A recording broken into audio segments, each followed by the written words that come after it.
We should test the audio. Going to do a quick check. Everybody should be online now. Sorry. I had to herd the cats. Does it work with the slides with this? Okay. I'm gonna make sure I pronounce your name correctly. Louis. Louis.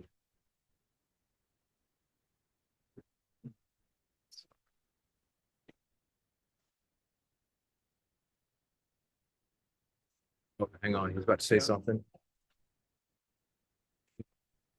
Sorry? I already did all that. I didn't clip their video, but I did go to. Okay, everybody, let's grab our seats and get ready. Very excited to introduce our next guest, Jose Luis. He'll be speaking to us about how indigenous is ancient Egyptian astronomy. Great. This works? They both Yes. work. Yep. Okay. So good afternoon. Thank you very much for the organizers. The astronomical tradition of the pharaonic period was likely established, at least in its foundational aspects, between the pre-dynastic period and the earliest dynasties. However, these formative centuries pose substantial challenges to scholarly investigation due to the scarcity of textual and iconographic evidence amenable to astronomical interpretation, and due to the ambiguous meaning of those sources that do survive. The geographic and environmental context in which Egyptian civilization emerged, particularly the Nile River's predictable cycle of inundation and low water, was undoubtedly crucial in shaping early Egyptian cosmogonical conceptions, including beliefs regarding the origin, structure, and ultimate fate of the world. The narrative found in cosmogonic texts aligns closely with the observable phenomena during the Nile flood, when rising waters transformed many towns into virtual islands. Within the primordial ocean, as in the flood, lay the seed of creation. The cosmogony was also architecturally embedded within the design of Egyptian temples. In this context, Sirius, known as Obdet in Egyptian and Sotis in Greek, whose heliacal rising heralded the annual inundation, emerged as a central astronomical marker symbolizing the cyclical nature of life and regeneration. Sirius thus assumed a role that distinguished Egyptian astronomy from that of other ancient cultures. The original Egyptian calendar was likely based on the flood cycle. It is plausible that the names of the Egyptian seasons originated from this association. The link between Sirius' heliacal rising and the onset of the flood was undoubtedly pivotal in associating the star with the beginning of the Nilotic year and later the civil year, particularly upon completion of a Sotic cycle. This association is also evident in later iconography, where Sirius is depicted in the company of Anuket and Satet, goddesses traditionally linked with the flood. The original association of Sirius with the onset of the Nile flood led to its identification as the celestial marker of the beginning of the year. In the pyramid text of the Old Kingdom, Sirius is explicitly linked to the year, and this association continues into the coffin text. Indeed, numerous sources corroborate this. The Louvre Museum preserves a fragment of a timekeeping device from the reign of Amenhotep III, which refers to Sobdet Sirius as the Lady of the Year. During the period of apokatastasis, the association between Sirius and the beginning of the year, both Nilotic and calendrical, became more prominent. In the 18th dynasty, the heliacal rising of Sirius coincided with the month of Web Renepet, opening of the year, and by the reign of Ramesses II with 1 ahead 1. A text from his mortuary temple thus records that Isis Sirius is on the sky in the morning of the opening of the year. The heliacal rising of Sirius was celebrated in ancient Egypt, and it's repeatedly emphasized in the titles and roles of temple astronomers. For instance, an official named Anhor from the 25th or 26th dynasty held the title Inspector of the Astronomers, the one who knows the heliacal rising of Sirius. His son Hersenef was chief astronomer, the one who knows the heliacal rising of Sirius. Similarly, Horhebi, active during the 13th dynasty or early Ptolemaic period, was described as the one who announces the heliacal rising of Sirius at the beginning of the year and the one who observes what she does every day. A later inscription at the temple of Dhaka records that Hornachiotep II, ritual chief of the king of Kush, also bore the title priest of Sobdet Sirius. Sirius also figures prominently among the hourly stars used in Egyptian timekeeping. It appears in diagonal star clocks, decanal list on astronomical sailings, the fundamentals of the course of the stars, commonly known as the Book of Nut, and in the Ramesside star tables. These stellar lists are original contribution of the Egyptian astronomy. The use of stars as temporal markers likely developed soon after the civil calendar was introduced. Thus, it is plausible that Sirius served as a foundational reference in the formulation of the decanal or hourly star system. In the star clocks of the 10th or 12th dynasties, Sirius appears as the indicator of the 12th hour between the second month of Peret and the fourth month of Peret. But Neugebauer and Parker proposed that the original diagonal clocks may have positioned the heliacal rising of Sirius at the end of the first decade of the year, possibly aligning with the development of the Egyptian civil calendar. In the fundamentals of the course of the stars, a text of which extant copies begin in the reign of Seti I, a detailed list of hourly stars is preserved. This list, closely matching the stars on diagonal clocks, where a total of 68 stars are recorded, provides 3 ephemerides per star: the time of its first hour appearance, the heliacal setting, and the heliacal rising. Sirius appears in these ephemerides with its birth or heliacal rising, as noted in text 35 of the fundamentals, as occurring in 4th Peret 16, matching the date recorded in Papyrus Berlin 10,012 from year 7 of Senusert III. This suggests that such ephemerides may have underpinned a new form of transit-based star clocks, potentially developed as early as the 12th dynasty. In any case, the fundamentals shows conceptual roots potentially dating back to the Old Kingdom. The Egyptians' particular relationship with Sirius is evident at least since the 4th millennium BCE. As is well known, the mummification process was a quintessential element of the Egyptian funerary tradition. Egyptian custom consistently prescribed a 70-day interval between death and interment. This deeply rooted practice likely originated from astronomical observations. The star Sirius, regarded as a manifestation of the goddess Isis, who restored life to Osiris, had a conjunction period of approximately 70 days, depending on the Arcus Visionis. This matches the period in the second half of the 4th millennium BCE, precisely when mummification was beginning to emerge in Egypt. As explained in the fundamentals of the course of the stars, text E, an hourly star spent 70 days in the Duat, the nether world, between its heliacal setting and heliacal rising.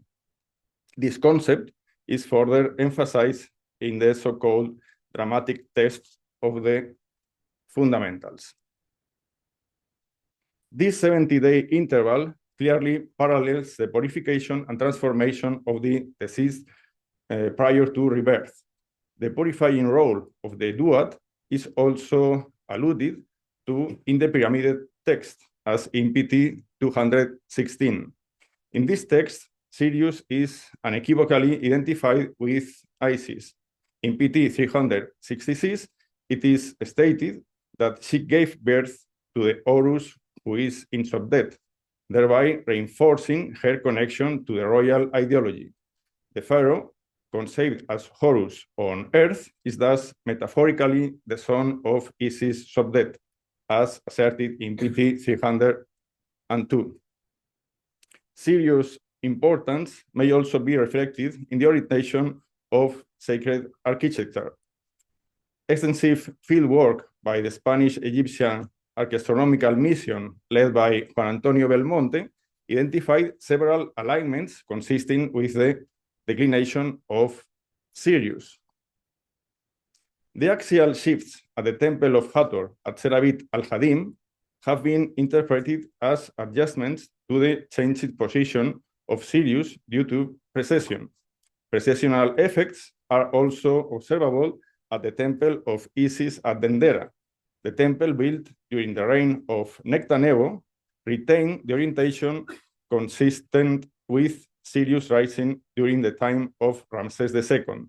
However, the Ptolemaic Roman reconstruction of the temple shifted its axis to 108th degree, aligning with Sirius' new position due to precession. The elevated significance of Sirius in Egyptian tradition remained prominent into the Greco-Roman period, although we may posit that Sirius had been used for divinatory purposes before this time.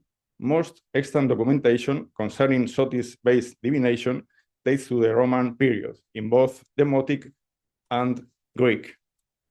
Over 35 Demotic papyri related to Sotis divination are known. Among these texts, the Demotic papyrus Cairo 31222 is one of the most notable.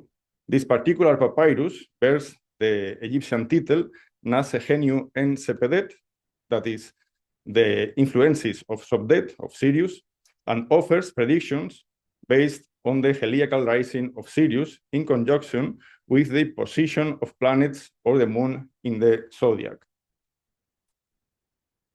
The title also appears in Papyrus Carlsberg I, also from the city of Tebtunis, in connection with the fundamentals. The originality of the so-called Sotis divination is further attested in Greek language papyri, including 3 texts from the Oxyrhynchus collection. These papyri stand out for employing the 36 Egyptian decans rather than zodiacal constellations as their astrological framework, and for including predictions about the Nile's height. Other treatises, such as Papyrus Carlsberg 695, focus on the size and brightness of Sirius, or on the destiny of individuals influenced by specific decans, thus reflecting a resilient continuity of indigenous traditions amid the growing influence of Mesopotamian astrology. The heliacal rising of Sirius was conceptualized as a type of celestial birth. The most comprehensive Sotis manual, in abbreviated form, appears in the Apotelesmatica, a 4th century CE work by the Egyptian author Hephaestion Thebanus, which was later copied in the Middle Ages. The visual characteristic of Sirius described therein appeared distinctly Egyptian.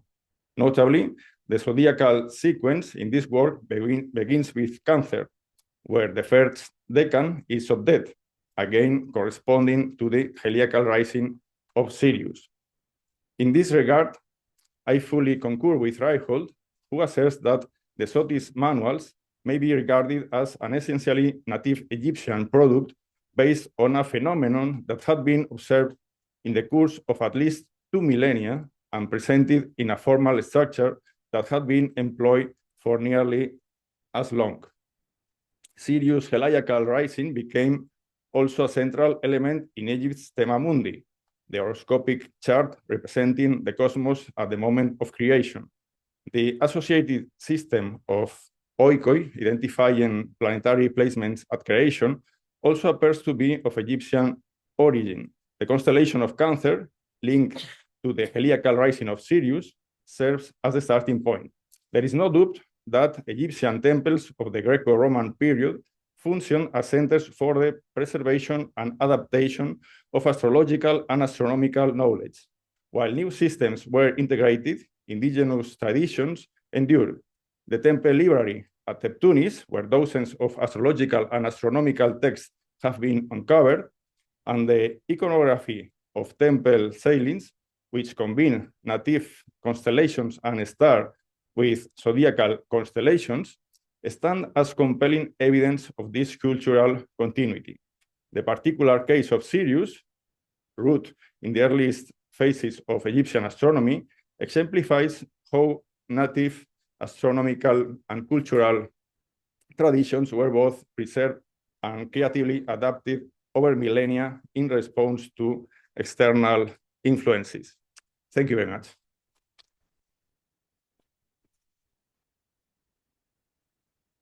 Thank you very much. Do we have questions?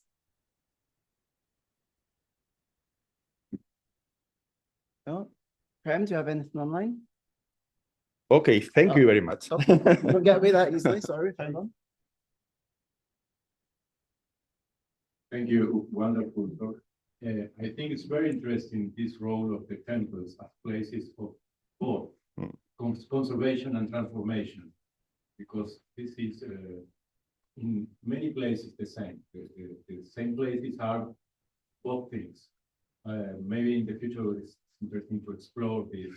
Wow, yeah, this is a very great topic, because now we may take into account that there are hundreds, perhaps thousands of papyrus, not yet translated, but hundreds of papyrus that we know that are explaining things about astronomy, things about astrology.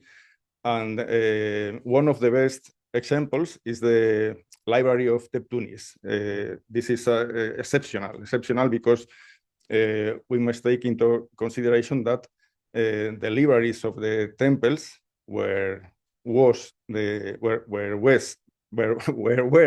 the astronomical treatises are lost. They are completely lost.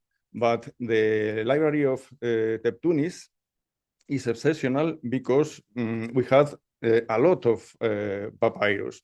And the most interesting thing is that not all of them, but a great percentage of them are astronomical and astrological. So the future will be very interesting. You've got a few more questions now. Thank you for that. It was fascinating. It is extraordinary to hear you say astronomical and astrological together and at a conference like this, because I've always heard astronomers and saying you never ever mention that. Yeah, I thought that.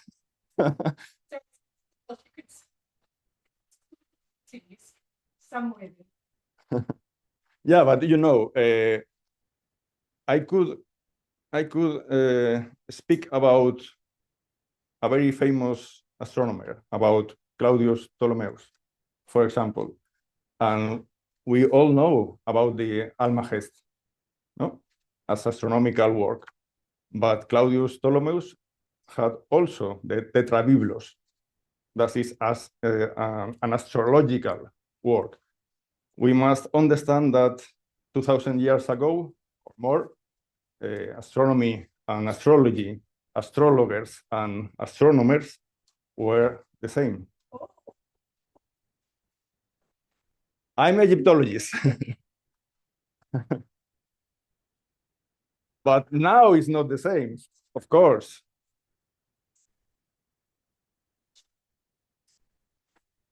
Well, that's all. Well done. Like the use of the word sacred architecture. Because where I'm from, a lot of our villages are designed according to astronomical signs and we line them up with all of that. I would consider that sacred. About sacred architecture. Well, as I said at the beginning of this last 15 minutes, I told about the cosmogonic architecture of the Egyptian temples. And that's very, very clear. We have no doubt about it. We have the architecture, but we also have, and that's important in Egypt, we also have the inscriptions. So it's, yeah. Yeah, the thing is that all that is made inside the temples is completely secret. That's so in Egypt. Thank you very much.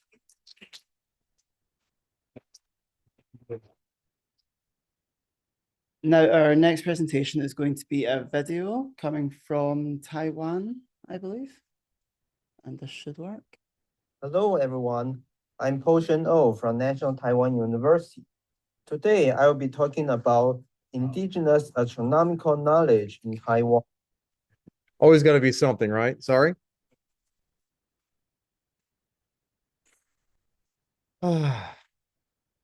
Hang on, we'll get there. Hello, everyone. I'm Po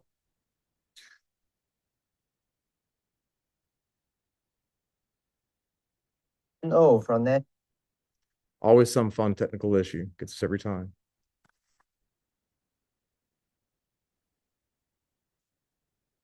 We're getting there. It's supposed to work. It worked earlier. Why shouldn't it work now?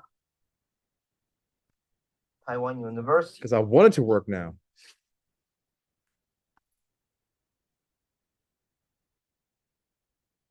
Yeah, no pressure or anything.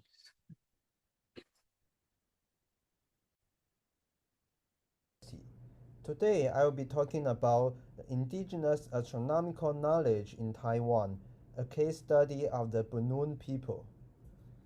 It is widely suggested that the Austronesian peoples originated from Taiwan before migrating to other parts of the. Oops, we moved. Yeah, we got the speakers. Yeah, I know. We got it. Hello, everyone.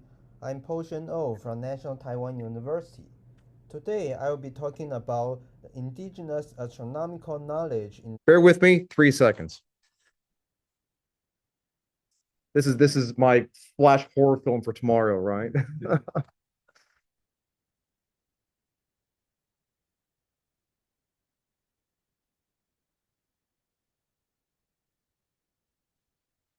Just hang on. It's one of these. How many PhDs does it take? What do you mean? MacBook Pro speakers. There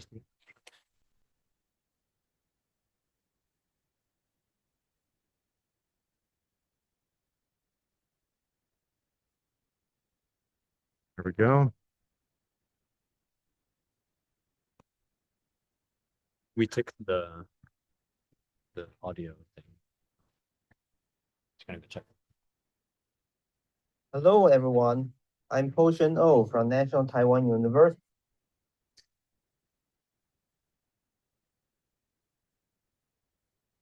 It's just a little thing for tomorrow to think of. We got several more videos tomorrow. Yeah, let's not.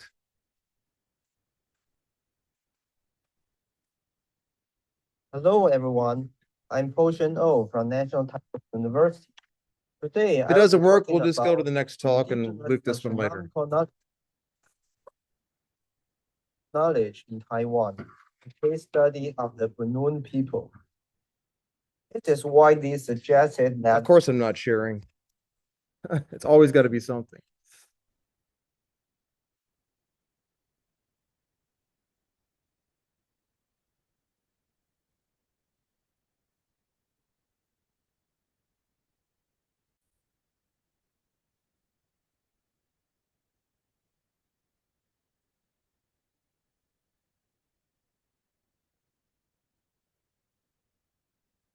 Yeah, what is, Hello everyone, I'm Potion O from National Taiwan University. it's Today I will be talking about the Even- indigenous astronomical knowledge in Taiwan, oh, a case here. study of the Bunun people. It is widely suggested that the I just hang Austronesian on. Can you share Yeah, a video? yeah. Optimized for video sharing, really. Mhm. Yeah, And then your PowerPoint, right? yeah. And then there's like 4 layers of that. Hello everyone, That- I'm Potion O from National Taiwan University. Why are there 2? Today I will be talking about the indigenous astronomical knowledge in Taiwan, a case study We're of the skipping this talk Bunun right now. I'll people. put it on YouTube. You can watch it later. Sorry. We've got this for tomorrow to look forward to. It's all right. We are going to keep moving on. We'll get it working, just not right now. Can't help it. We'll be here all day. It won't matter. All the videos are going on YouTube. Our next presenter is really keen to get up. She's already jumping up onto her feet. Just give us 1 more second.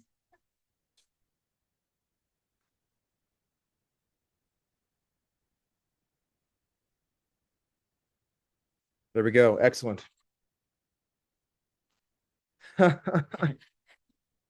Thank you so much. Hello, everyone. I'm really nervous right now, actually. Yeah, thanks for having me. My name is Idina Daimandi Harja, and I'm going to present about our research on the connection. Yeah, sorry. Okay. Our research on the connection between Dinoyo inscription and the return of Halley's comet using an archaeoastronomical approach. Okay, so the hypothesis we built in this research is that the Dinoyo inscription was a response to the arrival of the Halley's comet in the year 760 CE. Based on the catalog of comet by Gary Kronk, Halley's comet was first seen around 16th of May 760 until approximately July 760, passing through the constellation Aries, Perseus, Auriga, Lynx, Cancer, Leo, and Virgo, with its closest approach to Earth occurring on 2nd of June 760. The comet also was also reported by several civilizations, including the Chinese, Byzantine, Arabs, and was also recorded in the Zugnin Chronicle. When we talk about the Dinoyo inscription, the inscription itself was issued by the Kanjuruhan Kingdom, an ancient kingdom in Indonesia located around Malang, East Java, between the 8th and 9th centuries. The inscription is written in Sanskrit and Kawi script, and it consists of 5 sections: the greetings, the kingdom genealogy, the king's order, the inauguration process, and the threats against anyone who violates the provisions. If we look more closely, this inscription contains calendar elements, specifically in the greetings and the king's order section. In the greetings, there is a sentence, Swasti Saka Warsatita 682, which means glory to the year 682 Saka. The difference between Saka year and AD or CE is 78 years, of which the year 682 Saka coincided with the year 760 CE. Then, in the King's Order section, there is a more detailed calendar element, which upon investigation matches with Friday, 28th of November, 760 CE. So, to test the proposed hypothesis, we conduct 3 stages of analysis. The first one is chronological, to determine whether the issuance of the inscription corresponds chronologically with the appearance of the comet. And the second geographical to determine whether the appearance of the comet would have been visible to the Kanjuruhan people from their geographical region, and then the cultural aspect to provide the explanation about the connection between the comet and the appearance of the comet appearance and the inscription. So chronologically, we use the comet path reconstruction data created by Neuhäuser et al. In 2021, alongside data from Krong mentioned earlier, which states that Halley's comet was visible from mid-May to early July in 760 CE. And from the review of calendar elements in the inscription, we can deduce that the comet's arrival occurred around 4 to 6 months before the ceremony in the Kanjuruhan Kingdom took place. But then the next question is, could the Kanjuruhan people actually see the comet? This leads us to the geographic analysis. The Kanjuruhan inscription was found around Malang, East Java, at the listed coordinates. According to data from Krong, and I'm sorry, I don't know how to pronounce it. The comet absolute magnitude was around 2 to 4, meaning the comet appeared fairly bright in the sky. And using stellarium, we found that on 7th of May 760, the comet could be seen before sunrise in Kanjuruhan area. And then on 9th of June 260, the comet could be seen after sunset. And finally, on 5th of July, the comet could be seen again after sunset.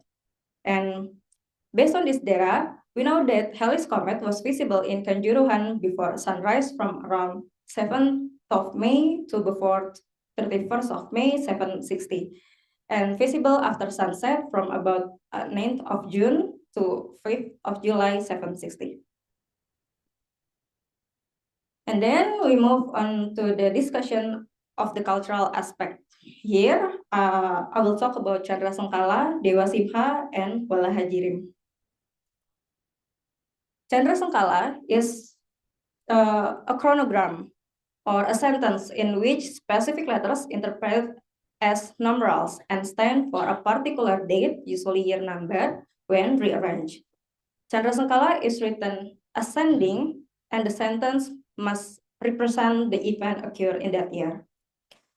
In Dinoyo inscription, the Chandra Sengkala is Nayana Vasu Rase, which Nayana means 2, Vasu means 8, and Rase means 6. Which, since the Chandra Sengkala is read in reverse, so Nayana Vasu Rase means 682, representing the Saka year of the inscription. And the word Nayana means eyes. Vasu refers to a group of deities in Hinduism associated with fire and light, and Rase means sense of sight. So from this, we interpret the phrase of Nayana Vasu Rase as an eye that sees something luminous, which we then associate this with the appearance of the comet in that year. And next about Dewa Simha. In the kingdom genealogy section of the inscription, there is the former king named Dewa Simha. Dewa Simha is depicted as a figure who protects the Putikaswara fire, which spreads light all around, and his death implied by the word thrice to the sky. Based on Jyotisha or Vedic astrology, Simha refers to the Leo constellations. And based on the orbit reconstruction, the comet passed through the Leo constellation around 9th of June and can be seen in the Kanjuruhan after sunset. And then, regarding the word Wala Hajirim. In the King's Order section, it is stated that the king commanded the construction of a temple and statue for Agastya to repel Wala Hajirim. Wala Hajirim itself can be interpreted as something harmful, such as an enemy attack or plague or epidemic or else. However, the inscription doesn't specify what kind of walahajirim was occurring back then. So the question is this bad omen related to the myth of the comet? Maybe. In this part, the available data is limited. We can only interpret it ourselves, but if the answer is yes, then this statement would contradict the depiction of the comet as Putikaswara fire, because Putikaswara fire is holy, not something like Walahajirim.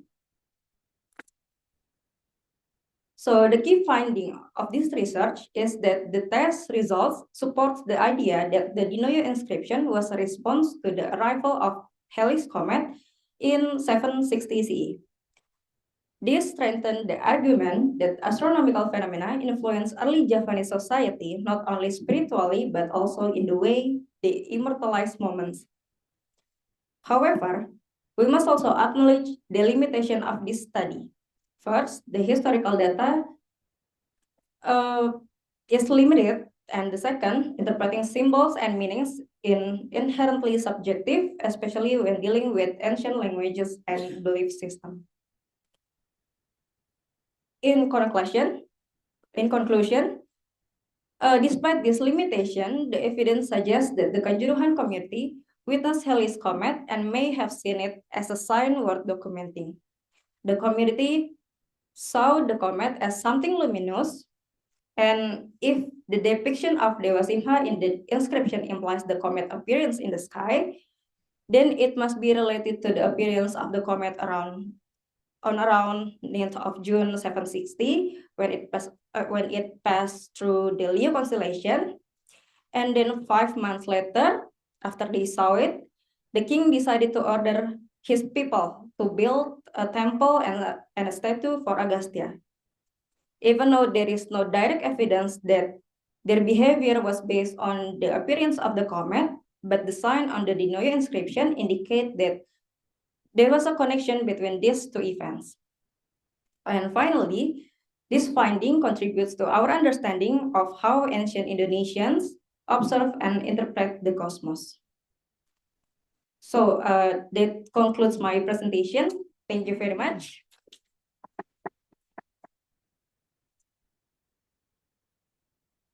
That was wonderful. Thank you. Do you have any questions? Oh, we have one online.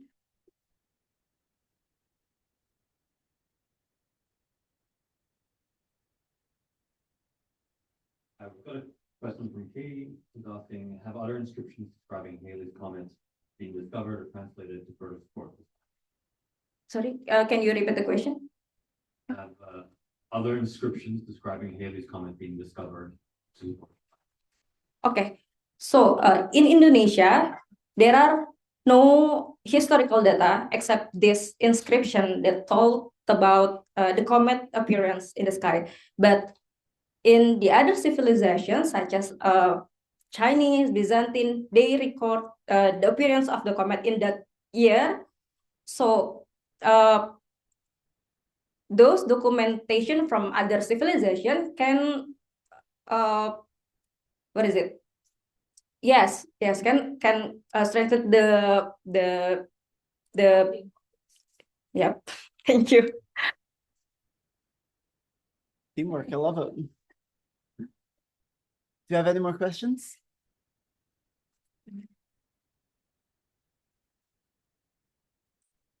Actually, that was so interesting. I'm really just interacting with a comment that you made, a very interesting interpretation about the different texts, about, I think I understood this correctly, one describing its luminosity and its arrival and so on. I think the other one had a sacredness about it or a greatness, and then the other was more negative by the king, perhaps. But, you know, something can be visually striking, sacred, but also maybe scary. So maybe there is more than one interpretation of this amazing event. Maybe the king wanted to look strong and say, I will protect you from anything that happens. It's just an idea, but I really, really enjoyed your talk. Thank you so much. Thank you.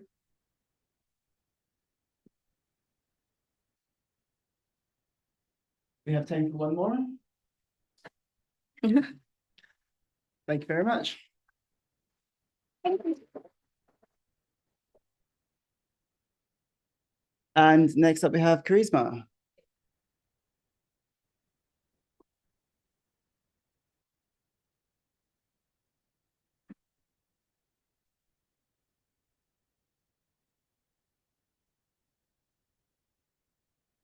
Oh, good evening, everyone. My name is Karisma Nabila. I'm from Universitas Gajah Mada, Indonesia. And previously, IDE had been explained about the relationship between the inscription and comet. And my idea is actually come from IDE idea. I'm just continuing the research and just widely explore the relationship between the inscription and astronomical phenomena. And I find another relationship may be just interpretation, and my research is titled Tracing the Ancient Indonesian Javanese Inscription on the Appearance of the Supernova. So, archaeoastronomy in Indonesia began to take shape in 1986 when Hapsoro first explored the relationship between ancient Javanese temple and the sky. His research revealed that as early as 8th century, Javanese society had developed sophisticated astronomical knowledge. This was expressed not only through the orientation of the temple, but also in how the structure were aligned with the celestial event and timekeeping. In recent years, further study have expanded this perspective, as you can see the screen, and we know that the ancient Javanese people at that time used the constellation like Ursa Major, even the planet star cluster, and track the solar and lunar movement. These celestial connections were not abstract.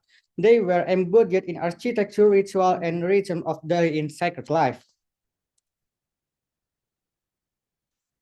Beyond temple as seen on figure 1 above, inscription offer another layer of insight, written in old Javanese on stone and metal. This record that back as early as 4th century.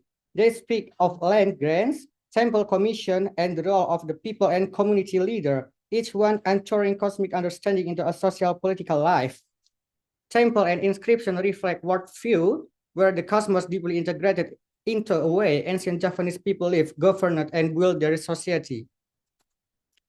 The same picture as IDE previously presented.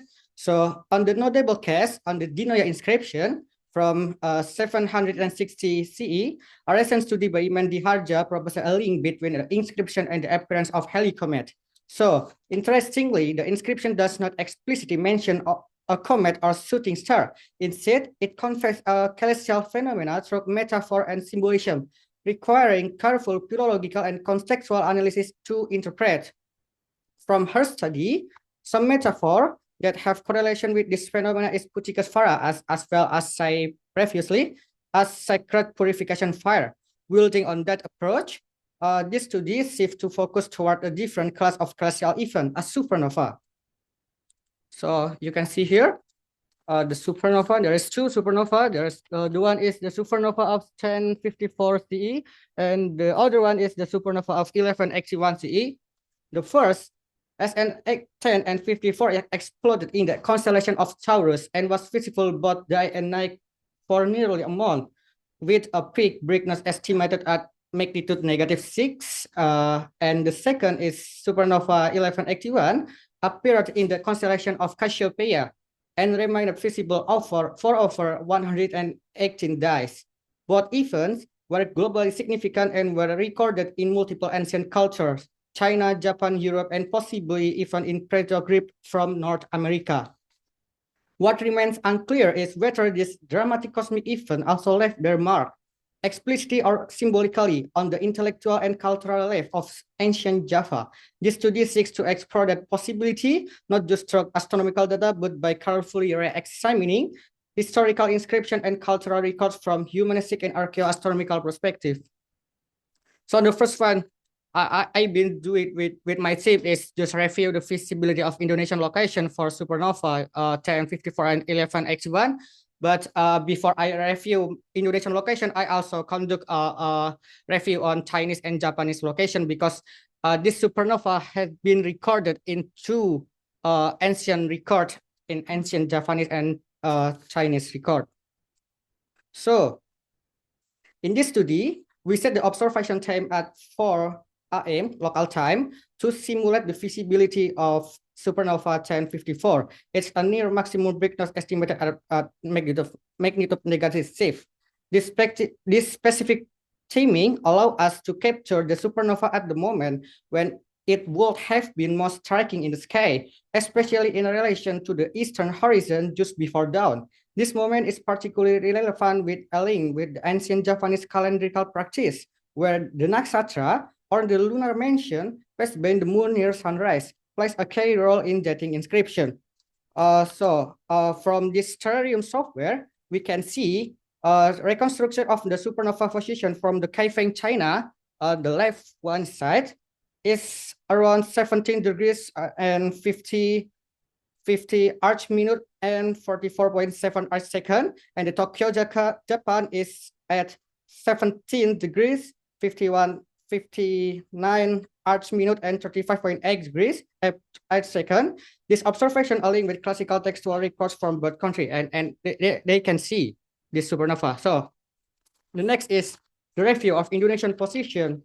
In our investigation, we selected Kediri, same as IDE, maybe East Java as the observation point, and area historically linked to the Airlangga and Kediri kingdoms, which ruled between 1019 and 12 and 22 CE. Using Stellarium software, we can see supernova of 1054 appeared at altitude of 4 degree 32 arc minutes and 21.9 arc second, just above the eastern horizon.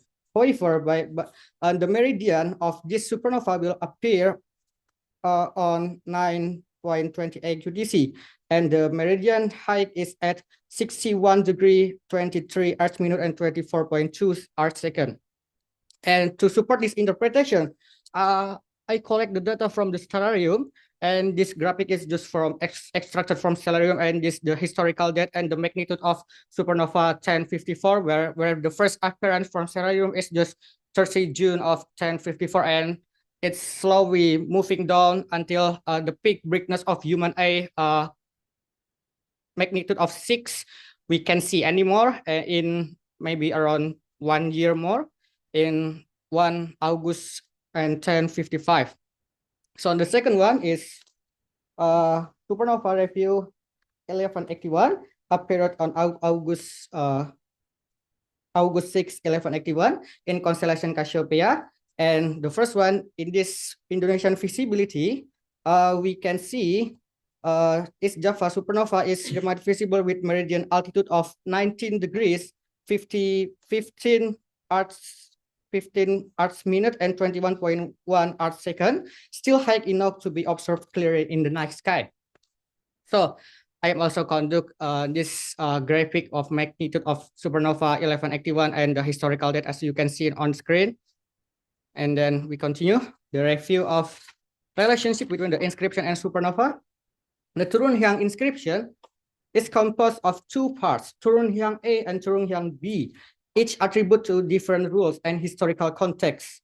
The first part was translated by Brandes in 1913 and is dated to 958 Saka during the reign of Airlangga.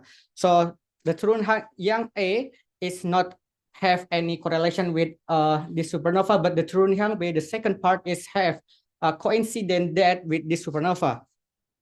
So Turun Hyang B, dating to 1054 AD, the Turun Hyang B should in theory contain a specific calendrical components, typical periods such as Karana, Mandala, and Parwesa. These elements are crucial not just for dating, but also for revealing the cosmological framework embedded in ancient Japanese political and spiritual life. Oh, sorry. This the component, the dating components of this inscription. We that there is no evidence of the year, but Brandes in 1913 interpreted that this inscription that back us to 973 976 Saka, as we convert to CE is 1054. And this one is to understand the possible connection between Turunhyangwe, we must first revisit the astronomical context of the period. According to Breen, SN 1054 was visible during the day for 23 days, starting for July 4, 1054, until its end. And Collins et al. Support another arguments, noted that the supernova remained visible in the night sky until April 17, 1056. And this Turunhyangwe inscription dates back to 1054 CE, draws our attention to this precise window of time. Coincidentally, or perhaps not, this year also aligning with the one of the most politically significant event in nearly Japanese history, the division or the divided of the King Airlangga kingdom into Janggala and Panjalu. According to Nastiti, there is scholarly disagreement about the exact end of the Airlangga reign period, some place in 1052 CE, while others suggest he remained in power during the transitional period. This ambiguity invites deeper inquiry into social political condition of the time. Given the magnitude of SN supernova event, we propose that this rare and brilliant supernova may have influenced or at least symbolically accompanied Airlangga decision to divide his kingdom. Drawing from earlier study from Dinoy inscription, we know that the cometary appearance or the Halley comet appearance were often interpreted as harbinger or calamity or something that destructive event, sign of death, disease, or conflict.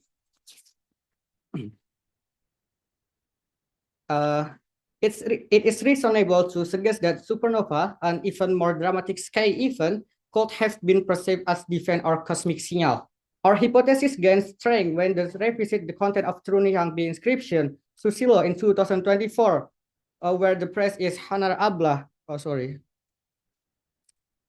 Hanar Ablah lawan Haji Panjalu is interpreted as Airlangga has been divided into two, namely Mapanjigarasankan and Territory and King Panjalu. This is support our interpretation to declare that maybe there is a relationship between supernova appearance and the divided of the Airlangga kingdom. The next is we use dating components to complete the dating components of Turunhyangwe, because there is no dating components previously stated back. So building on previous findings, we propose that Turunhyangwe inscription may have been composed in the same year and potentially in proximity to the supernova event of 1054 CE. In this study, we adopt the date of supernova peaks brightness, July 3, 1054 CE as reference point to reconstruct the inscription calendrical elements. So this picture is just showing you about the from the HIC software that we can use dating from July 3 or 3 July 1054 when the supernova event is happening on the peak brightness of the magnitude, and we use this date for the determine for the next the dating components of Turunhyangwe inscription. So the below is like Swasti Sakawarsita is the dating components we can reconstruct from this event and continue. Okay, during inscription. During inscription is not original composition, but rather a tinulat or copy or redaction of early Kadiri period inscription. Inscription itself was discovered in during a hamlet Kembang Arum Brital, Regency. According to the text, the inscription was issued a year of 1103 Saka, or if we convert is 1161, based on the calculation by the mice. So this is the image of the daring inscription. I'm sorry, I can give you a clear image about the Turunhyangwe because I don't have the image and I just have the daring inscription. And yeah, this is just some part of dating columns of the dating component of the daring inscription. And then for the relationship, we propose to explore the possible relationship. We began drawing or establish astronomical data, historical record from China and Japan. Consistently note that SN 1181 appeared in the constellation Cassiopeia on August 6, and upon examining the content of the inscription, we find that it focus lies on delineating rights and responsibility related to the sacred site, including exemption from tax or fines, legal consequence or violation, the role of officer, and list of honored individual. The jarring inscription is understood to be tinulat or reduction copied from the earlier inscription likely issued by the reign of King Archaeoastronomy in the period preceding King Dipa. Central to the inscription is the construction of the sacred building dedicated to the goddess Durga in the village of Begilinan, Blitar. Notably, a statue of Durga Mahi Susaramodini found at the same site, and we interpret the reissuance or creating this tinulat inscription, the jarring inscription, may have connection completing the religious duties of his predecessor and the spiritual one, reaffirming devotion to ancestral and divine powers. Okay, the inscription explicitly insurrect the veneration of ancestral figures referred to as Kabuyut Hadian, ancestral will must be worshipped. So the conclusion is, the implication of my study is, Indonesia has over 100 inscriptions from Hindu-Buddhist period from 4 until 14th century CE. All these inscriptions are commonly studied from historical perspective to fulfill the history of ancient Japanese kingdom, which reigned from 4 until 14th century CE. Recently, study by Iman Diharja opened broader perspective on using inscription as source of ancient astronomy. So in this study, it's indirect evidence of the supernova occurrence from the past observed by the ancient people. This exhibit can be used as valuable information for recent scholars to study of the past supernova and elaborate with modern knowledge. The establishment of new astronomy facility in Indonesia can also have benefit of this past exhibit on how a nearby supernova occurred and developed throughout the time. So Indonesian community also have better understanding about this cosmical energetic event. That is for my presentation, and thank you very much. That's incredible. Thank you. Do you have any questions? Dwayne? So are we supposed to have a vote over whether it's a supernova or a comet? This is supernova?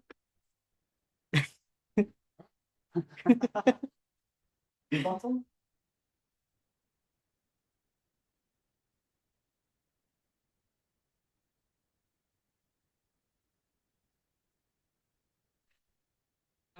Concerning the 1181 event, which is discussed as a supernova or nova or any other stellar transient, there have been you presented an image of a remnant, which is not the pulsar wind nebula 3358. Yeah. So this was the pulsar wind nebula has been suggested since the 1970s or so. And now in 2021, a Hong Kong team suggested this other nebula. Because of a new positioning of the unit. Yeah. So this is not a remnant that is labeled below, but another nebula. But can your Indonesian observation now help to decide whether it was, the event happened at the place of the pulsar wind nebula 3C58, which is in Cassiopeia, but somewhere else, or this object there, which is in A30, another object. Yeah. Can your observation now help to decide who's right? Okay. Of the suggested of these teams? Okay. Thank you very much. That question is the correction of my presentation, because this picture showing this presentation is just a remnant or crepe nebula, but in my presentation in this review of visibility, because of the stellarium just has been updated to new version 25, I can use the remnant, use the name of SN1054A, and there is remnant 1011 XT1, and I just can type the object and we can use the review of visibility, but this image is just for maybe just for depiction of the supernova. Yeah. The 1054 supernova is the remnant is Crab Nebula, but I'm not sure about the 1181 supernova. The remnant is this I don't know the name, 3C58 nebula. Oh yeah. Okay, that is my answer. Thank you. We have time for one more before we wrap up. Nope. Thank you very much. Yeah, thank you.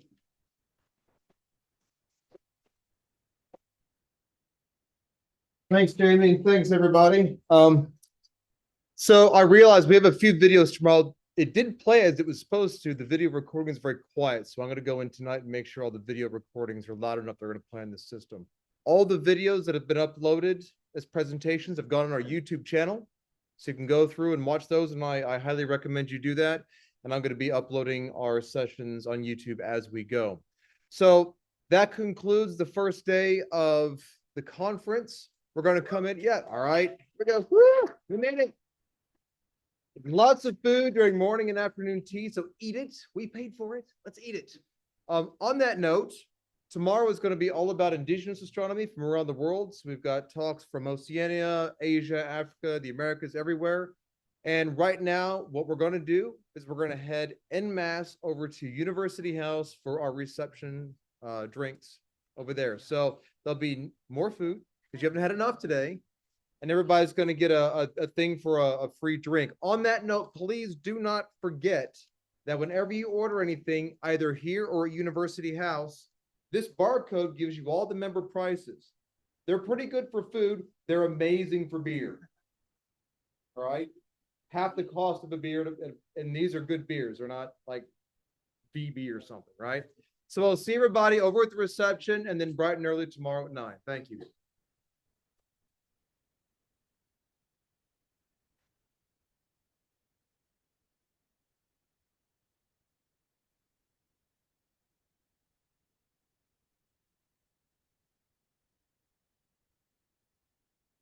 Thanks, everybody. We'll see you tomorrow, and check out our YouTube channel because we're going to have all the videos up on the YouTube channel.